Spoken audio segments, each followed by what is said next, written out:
Hello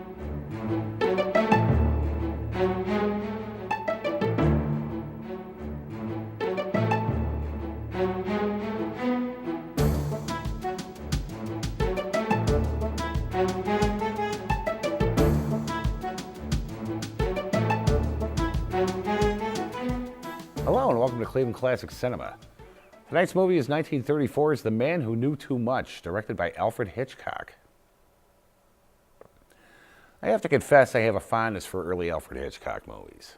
From The 39 Steps to The Lady Vanishes to The Secret Agent to tonight's film, I find they have a charm that, if it isn't exactly missing from the American films he made, it's just different.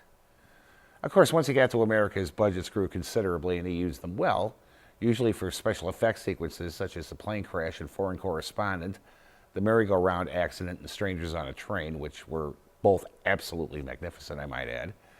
The scene on Mount Rushmore and North by Northwest. I could go on for many minutes.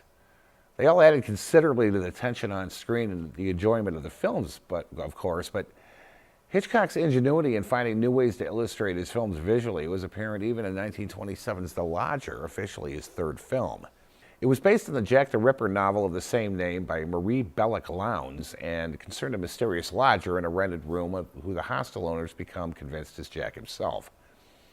Of course he's not, but his suspicious actions convince them he is. For example, he paces all night, keeping his landlords awake. Normally it would have been shown with cuts of the man pacing in the room to the people below looking up at the ceiling. What Hitchcock did instead, however, was to have the actor playing the lodger, Ivor Novello, walk across a large, thick plate of glass and shot him from below, doing a half dissolve over the image of the ceiling in the apartment below. It was an amazingly imaginative shot and garnered a lot of attention for the young director.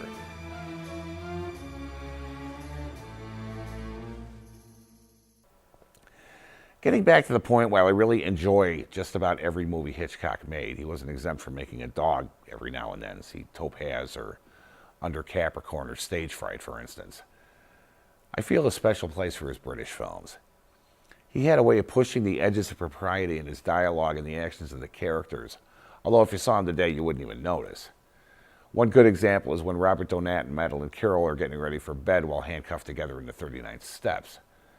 The sight of an unmarried man and woman, or in America even a married couple, being in the same bed was strictly taboo because apparently, in Hollywood at least, babies were conceived by immaculate conception until sometime in the early 60s. When Donat offered to help Carol take off her stockings, audiences were deliciously titillated at what the exchange suggested. Conversely, The Man Who Knew Too Much contains quite a bit of the British stiff upper lip mentality in the dialogue, particularly when Leslie Banks is comforting his kidnapped daughter after being captured by the bad guys, although the way it's played out is oddly touching. Speaking of the bad guys, this movie has one of filmdom's legendary bad guys in his first English-speaking role, Peter Lorre. This film was made just 3 years after Peter Lorre starred in Fritz Lang's 1931 classic M, a movie we featured on this very program in the past. Lorre was fresh from Hungary at the time this was made and had a very limited command of the English language.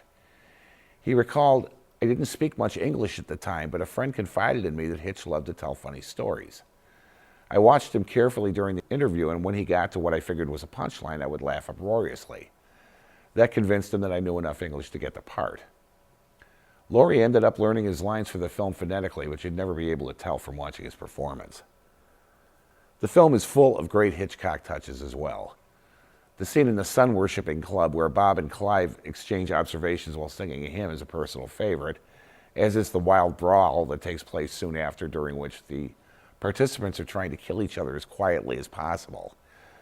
It reminded me of the scene in The 39 Steps wherein Robert Donat, running from the police pursuing him, ducks into a hall and is forced to make a political speech for a candidate he knows nothing about. Another touch that not many people seem to notice is one of his best, in my opinion. The fact that his heroines are strong women. No crying to be saved or hiding behind their skirts for the Hitchcock heroines. They're just as strong and clever as the men, and sometimes even more so. So the plot is as follows. An English couple and their child are in Switzerland, where the mother, Jill Lawrence, is competing in a marksmanship contest. It looks as if they're at the Olympics, since there's also a ski jumping competition as well, but since it's Switzerland, they could, it could just be normal goings on. They make friends with a French ski jumper, Louis, who invites them to dinner that night. There's a good amount of droll British humor here, where the obviously loving family tease one another, and the characters are quickly established. During the dinner, Louis is shot by a sniper while he and Jill are dancing, and as he dies, he whispers something in Jill's ear about a message that must be delivered immediately to the British consulate concerning an upcoming assassination attempt. When Bob Lawrence tries to deliver the message, he finds that, well, I don't want to spoil the movie, so you'll just have to watch it. On to the bios. Leslie James Banks, on June 9, 1890 in West Derby, Liverpool, Lancashire, England. He studied to be a parson in Scotland, but decided against that pursuit and was bitten by the acting bug. He made his acting debut in a 1911 stage production of The Merchant of Venice, then toured America as part of an acting company for the next 2 years. When World War I broke out, he joined the Army and served in the Essex Regiment from 1914 through 1918. He received injuries in battle that left one side of his face permanently scarred and partially paralyzed. He used said injuries to enhance his acting performances. When he played a good guy or a romantic lead, he would keep the unscarred side of his face towards the camera and the other side towards it when he played a bad guy. He achieved fame on both sides of the Atlantic, appearing in many films and stage shows, garnering much acclaim. Leslie Banks died from complications of a stroke on April 21, 1952 in London, England.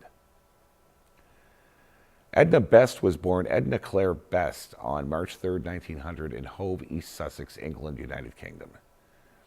She became a stage actress at the age of 17, playing Ella Delahaye in Charlie's Aunt, before going on to play Peter Pan 3 years later. In the mid-1920s, she appeared in Fallen Angel with Tallulah Bankhead and The Constant Nymph as Tessa Sanger opposite Noel Coward and later John Gielgud. After a successful run on Broadway in the aforementioned play, she entered movies and appeared in 28 films and television shows, but her real success remained centered on the stage. Ms. Best retired from acting in the early 60s after a long and successful stage career. Edna Best died in a clinic in Geneva, Switzerland on September 18, 1974. I already did a bio on Peter Lorre when we showed him, and since recycling is a good thing, here it is again.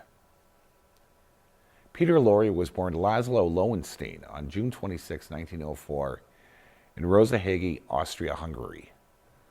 He appeared in 115 films during his long career, starting with an uncredited role in 1929's Die Verschwundene Frau.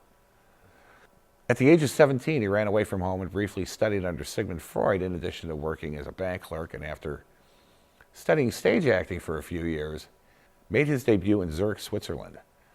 Returning to Germany, he was cast in M by Fritz Lang and became an established star. A German Jew, he fled Germany after allegedly being warned to by Joseph Goebbels himself. Soon after arriving in England, he landed the role as the head assassin in tonight's movie and won excellent reviews. His next film was 1935's Mad Love, which he followed by playing Raskolnikov in 1935's Crime and Punishment. He worked steadily for the rest of his life and was a particular favorite to caricature in countless Warner Brothers cartoons, such as the Daffy Duck cartoon Birth of a Notion. Why did you hit me in the head with a bat, Leopold? He loved seeing himself parodied in the Warner's cartoons and laughed uproariously whenever he saw one. His influence continues into modern times, as John Kricfalusi, the creator of Ren and Stimpy, said that he based the character of Ren on Lorre. Despite his playing nefarious madmen in his career, Lorre had an excellent sense of humor. Vincent Price recalled that when he and Lorre attended Bela Lugosi's funeral and saw that Lugosi had been laid out in his Dracula cape, Lorre pulled him aside and whispered, "Do you think we should drive a stake through his heart just in case?" When Humphrey Bogart was hesitant to marry Lauren Bacall due to their age difference, Lorre convinced him to do it, telling Bogey, 5 good years are better than none." Ironically, his daughter, Catherine Lorre, was nearly kidnapped and murdered by Angelo Buono and Kenneth Bianchi, the Hillside Stranglers. They had stopped her while disguised as cops, and luckily for her, figured that murdering the daughter of someone as famous as Lorre would bring a little too much heat down on him, so they let her go. She didn't even know how close to being murdered she came until she saw them on TV after they were arrested. Peter Lorre died of a stroke on March 23rd, 1964 in Los Angeles, California. Incidentally, the final gunfight in this movie was based on the infamous Siege of Sydney Street that took place on January 3rd, 1911 in London's East End. So right now, sit back, relax, and enjoy The Man Who Knew Too Much, right here on Cleveland Classic Cinema. Okay, can we do without the yawning while I'm talking? That's kind of... Oh, you think.